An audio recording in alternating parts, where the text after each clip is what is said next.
Hey Earthlings! Hello everybody! In this video you will find all the important information that you need to know about fasting, whether you are inspired to do it yourself or to learn more about it. We got you covered. We've been doing fasting for many years. Myself mostly short water or dry fasts, and Ram, Intermediate fasting. yeah, intermittent fasting as well. And I did a lot of Ekadashi fasting, which is sync with the moon cycle. Talking about moon, I'm on my moon, so I might not be talking that much in this video. I'm a bit introverted. I'm gonna be the extroverted today. We have covered in the last video the importance of fasting and how it helped us. So if you want to get inspired, learn more about fasting, go and watch it next. And for those of you who want to dive deep in the fasting process and how to do it and how to know that it's the right time to start, this video is for you today. The first point that we're going to cover is how to know that it's the right time for you to fast. Fasting can act as a reset for your system and also before lifestyle changes that you want to make. So if you are wanting to change your diet, for example, or if you're struggling with your health, fasting is a great tool to really kind of start out at a clean slate. And after that, it's much easier to for example, to come out of cravings or bad habits. So if you want to make a lifestyle change, that's one thing. And of course, fasting is a way to cleanse the body. It's a way to eliminate obstructions. So if you have any health issues, headaches, candida, so which is fungus, infection, pains, anything, fasting can be a really great tool to speed up the healing and the regeneration process of the body. Also, if you are feeling distracted, not being able to focus very clearly, if you are in a point in your life where you want to make a critical decision, fasting can give you the mental clarity where you can focus and be more in your center. It helped us a lot in the last weeks to focus our goal where to go next in our community project. And I would really recommend you to do it whenever you are facing important decision in your life. Even something like feeling depressed, you know, fasting can open up your vision to new possibilities and to have that clarity and maybe a boost in your inspiration and energy to take action. Yeah. Of course, we cannot promise that this will happen to you because we're all creators here. So, you know, it depends on your attitude with which you go into the fast, your level of intention and commitment. How to prepare for fasting? I would mention the first one is the most important, the mental preparation. When you fast, you need to prepare yourself at least 1 week ahead by giving your body, giving your mind, setting intention for yourself, like you're gonna fast on a specific day, so you're well prepared physically, mentally, and emotionally as well. And of course, if you are coming from a heavy diet, if you are eating meat, animal product, I would highly recommend you to reduce the amount of animal fat in your diet. If you're coming from a vegan diet but you still eat junk food or pizza or whatever heavy food, I would recommend you also to reduce that. So just 1 week before the fasting, try to minimize all the junk unhealthy food in your life. Just move towards a whole foods plant-based diet. Don't overeat because you don't want to stretch the stomach, because during the fast, you know, you're gonna feel more discomfort if you're used to eating heavy meals. Whereas if you already start eating smaller amounts, your body is more used to that and the sensation is not that uncomfortable. If you're gonna do a longer fast, like really several days, like a week or longer, I would really recommend that you change your diet several weeks before the fast to really move towards a whole foods plant-based diet. And if you're already eating vegan, you might want to try to eat more raw foods to hydrate your body, because you know the raw foods are naturally hydrating and very nutritious. And if you're planning to do dry fasting, I would really recommend to you that at least 1 or 2 days before that you eat only raw vegan, no salt, preferably mostly fruit, so that you're really hydrating your body. Yeah, so the fasting is not just the time where you don't eat, it's the week before starting that day. So it's important to come to the fasting with a full preparation mentally, physically, emotionally.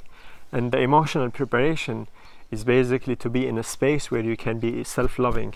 It's very important not to come off like, oh, I want to fix myself, oh, I'm so overweight, I want to lose weight. Like, of course you will lose weight in a fasting, but if you're coming from a self-hating attitude, this will put you in an emotional drain situation, and it will come and multiply during the fast. So it's very important to come from a self-loving space before starting, and for that we really recommend you to do emotional process. We have several videos about them, And we highly recommend watching parts work. So you can check what parts of you want to do the fasting and what parts of you opposing the fast. And if you need help with that, we both offer private session where we can guide you to be more in peace with your decision. Related to this point about self-love, it's really important that you practice self-love by not pushing yourself too hard.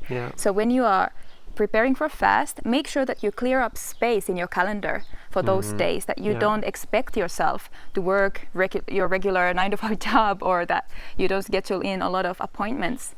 Fasting is a time to go inward and to reflect and to release and to let go. And it can be physically and emotionally and mentally really tough. So love yourself by giving yourself the space for that, to reserve at least, the days that you're actually not eating, that you are completely off. You have no responsibilities those days. So some people really recommend to do a purge just before fast. So you would take some kind of substance that aids you in basically eliminating everything through the bowels beforehand, so that you can have an empty digestive tract and go more quickly into the elimination and not absorb back any toxins from the intestines. Yeah, we don't have so much experience with that. We did it only one time. So we recommend you to search about it. So you could use, for example, castor oil or Epsom salt for this purpose. But I would recommend that you research that and maybe try it out and see if it works for you. And if you like to do Ekadashi fasting like me, following the moon cycle, I would really recommend you to check the calendar in your area, because the moon affect the water in our body. We can see the effect of the moon in the sea time with the low tide and the high tide. The same happens in our body. The gravity of the moon attract the water and therefore make it easier sometimes for us to fast. And this is the whole tradition of Ekadashi fasting, where they follow the moon and they fast in a specific certain day. And from many years experience in Ekadashi fasting, I noticed that during those days it's way easier to fast than a regular day. So I will put a link for the Ekadashi calendar and you can check it out to know your date if you want to Ekadashi fast. Okay, so you've decided to fast. What to do during those days when you're not eating and you're not going outward? What to do? I personally really recommend for you to just be with yourself as much as possible. Perhaps withdraw yourself from social media and other social interactions as much as possible, unless you are with other people, perhaps who are in the same vibration as you, perhaps doing their fasting as well. So a neighbor. And definitely don't use a lot of energy. I would not recommend you to do exercise. I know in some fasting retreats people go hiking, but I guess that's a different kind of idea behind that kind of fast. I would personally recommend you to expend as little energy as possible, because that energy you're not spending on the external is all going to go towards elimination. And if you're spending energy on hiking or physical activity, you will have less energy to actually do why you're doing the fasting to begin with, which is to regenerate and repair and eliminate. I would also recommend you, if you want to go to an inner journey, to do meditation, maybe breath work if it's water fasting, for example, and any other activity that can help you connect with your internal world. Breath work is amazing because you might not be eating food, but breathing is actually our primary source of nourishment. All the gases that we intake are also contributing to the well-being of our body. You can go a month without eating, you can go a week without drinking, but you can't go many minutes without breathing.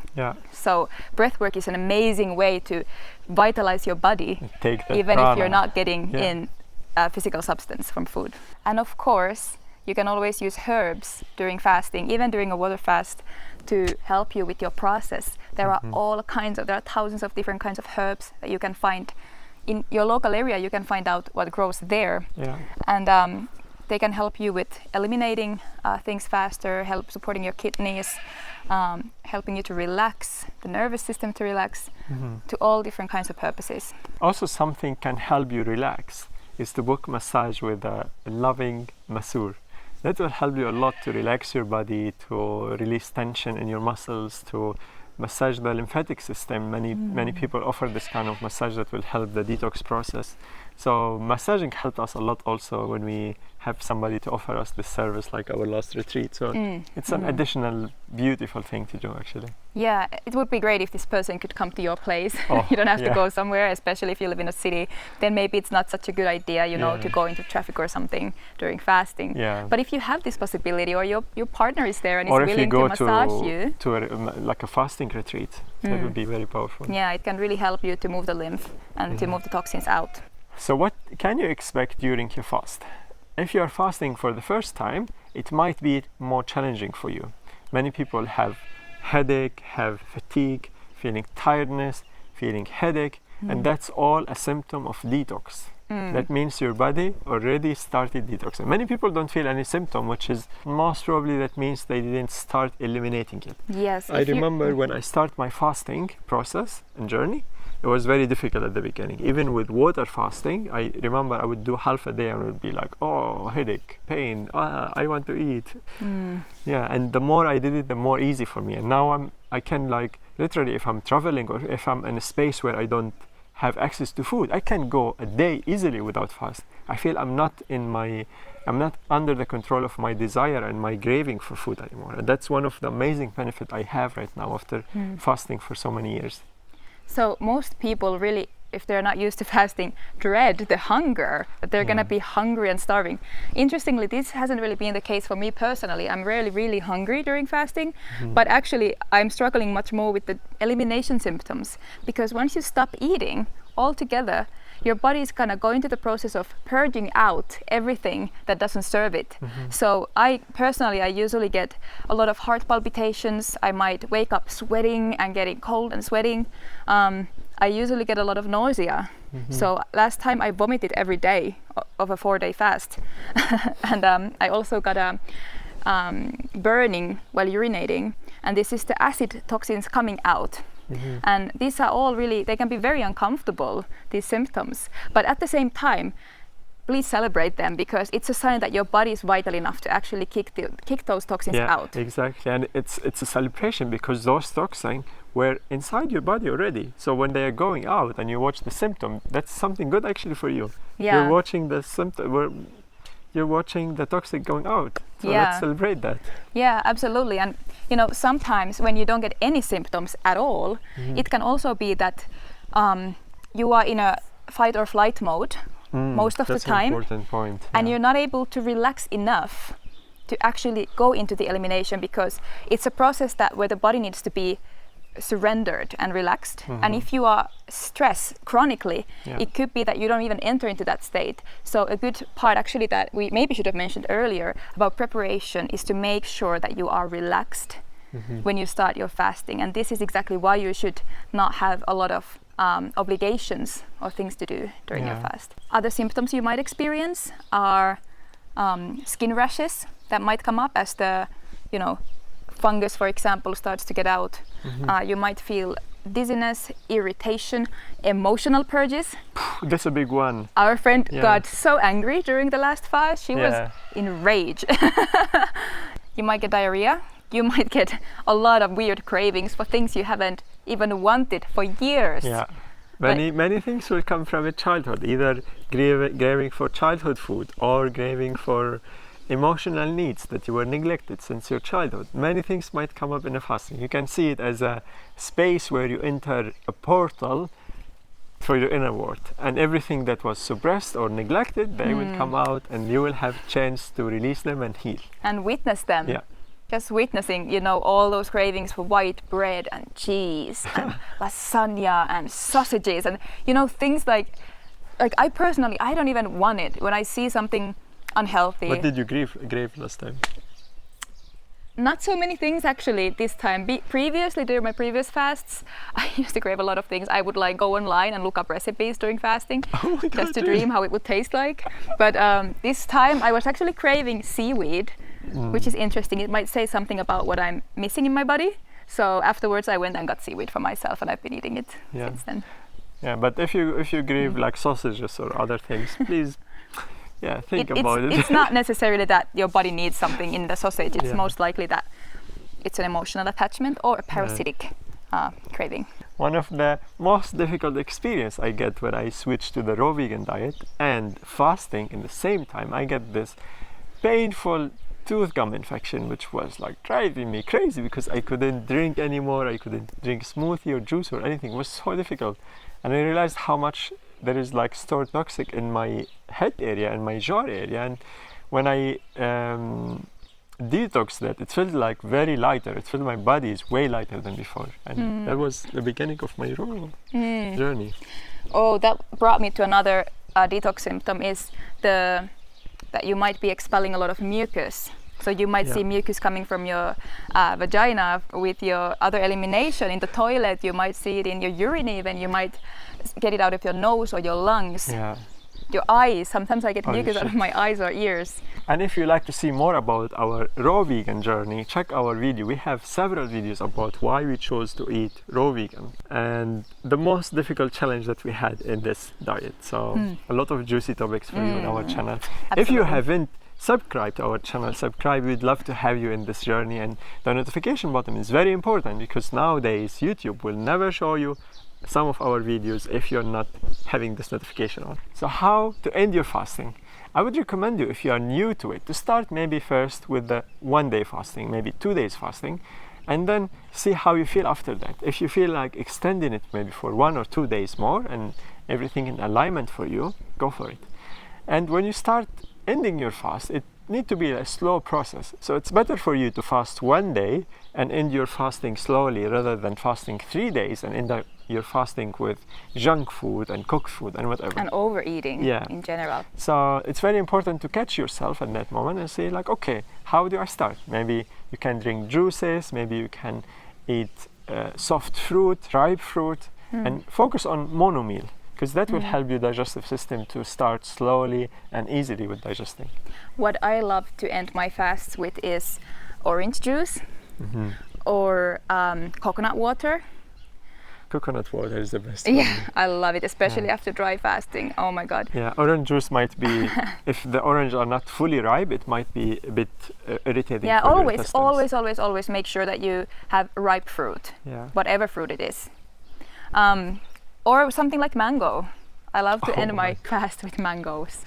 Yeah. But please eat very slowly, chew very carefully to inform your body that you're intaking something now, something solid, and eat in small quantities to not overwhelm your digestive tract. And this can be really difficult because once you get into eating, it's like, I want to compensate for all the lost calories, all the missing calories. Like it's like this biological thing, and it takes quite a bit of focus and discipline to really say, okay, I've eaten 1 mango, that's enough. And I'm gonna wait a few hours and then I'm gonna eat another mango. Yeah. So depending on how long you fasted, let's say if it was more than 3 days, I really recommend that the first day that you're actually eating, you eat very little, very small quantity, maybe 1/3 of what you usually would eat. Yeah, and if you have done dry fasting, I would recommend you to start with water or coconut water or any liquid that's like easy for your body to take in. And I would always believe me, the water you drink after fasting, it will be the most delicious water you ever drink in your life. Yeah, and make sure please that you use, if you are water fasting or you're ending your dry fast, that you have high quality spring water or filtered water. I would highly recommend Berkey filter.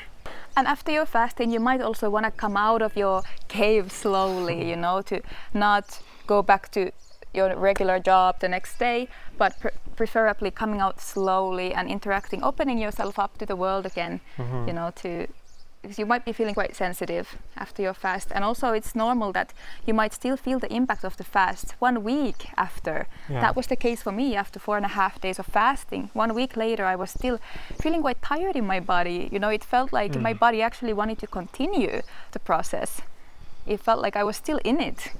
In the detoxification, 1 week after. It felt like your body wants more of detoxing. It's like sometimes, like, because we've been programmed so much that we have to eat, we need to eat. We don't give ourselves the permission to listen to our body. And many times if we really listen to our body won't break. Like if you think about all our organs, most of them, they have time to rest. And the digestive system is constantly working for many years. One of the methods that I use with Ekadashi fasting is cleansing my intestine with water, salt and lemon. And that helped me to clean my intestines after doing Ekadashi fasting. I did it most of the time after 1 or 2 days of fasting, and I can share from my own experience. It can be very, very helpful if you manage to take the right amount of water salt in it, which is about 2 liters mixed with about 3 to 4 tablespoons of salt, mixed very well with warm water and slice of lemon. So basically what happens when you drink salt water after fasting is that your kidneys will reject the water and it all comes out through the bowels, which means you're going to have an intense diarrhea for a few hours until only clean water comes out. And you can of course use other forms of helping the elimination after fasting. For example, you can do an enema, or you can use Epsom salt or castor oil, as we mentioned before, but please research it yourself before you do that. If you want to dive deeper, we have another video about fasting. Go watch it now. You will see it on the screen. Thank you so much for being here with us. I think I ended up talking a lot. And see you in the next one. See you in the next video. Ciao.